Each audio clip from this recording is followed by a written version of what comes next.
আমরা সাংবাদিক ভাইদেরকে বলবো আর ফেসবুক যারা চালায় সবাইকে বলবো সত্যটা প্রকাশ করার জন্য মিথ্যার আশ্রয় যেতে নেওয়া না হয়।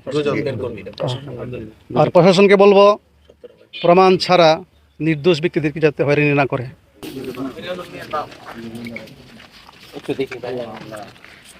বড় করেন জায়গাটা।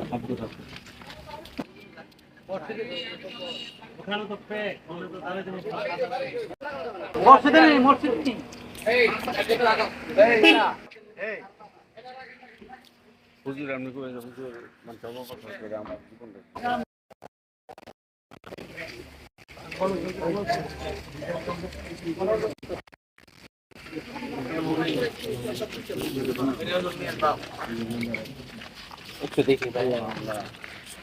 বড় করেন জায়গাটা।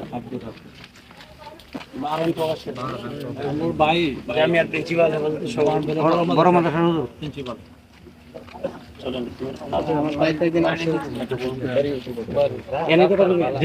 আসসালামু আলাইকুম। আমরা আসলে একটু আগেই এক মিনিট আমরা আজকে অনেক করেছি, আপনি আসবেন ফিরে আমরা এখানে দাঁড়াচ্ছি রাজ্জাক ভাই আপনাদেরকে রিসিভ করার জন্য অপেক্ষা করতেছি। সেটা আপনি দেখার জন্য আসছেন, আমরা খুব খুশি হয়েছি যে আপনি এখানে আসছেন। হুজুর একটু কিছু বলেন। এই ঘটনা এ পর্যন্ত আমরা শুনতে পারলাম ময়নার যে হত্যাকাণ্ড, এটা কোনো মানুষ এই কাজ করতে পারে না। কোনো মানুষ যে একটা নিষ্পাপ শিশুকে এমনভাবে নির্যাতন করে হত্যা করে, এটা কল্পনা করার মতো না। আমরা সঠিক তদন্ত করে দোষীকে দৃষ্টান্তমূলক শাস্তি দেওয়ার দাবি জানাই। তবে 1 নম্বর 2 নম্বর কথা হলো নির্দোষ কাউকে যেন হয়রানি করা না হয়, এই 2টা কথা আমাদের।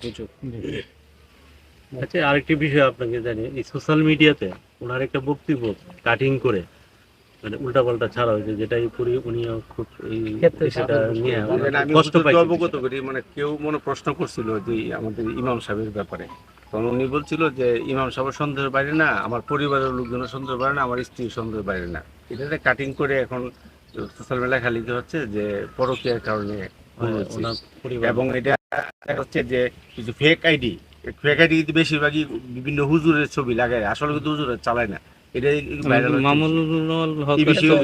আপনি একটু ক্লিয়ার করে দিতেন তাহলে। আমরা সাংবাদিক ভাইদেরকে বলবো আর ফেসবুক যারা চালায় সবাইকে বলবো সত্যটা প্রকাশ করার জন্য মিথ্যার আশ্রয় যেতে নেওয়া না হয়।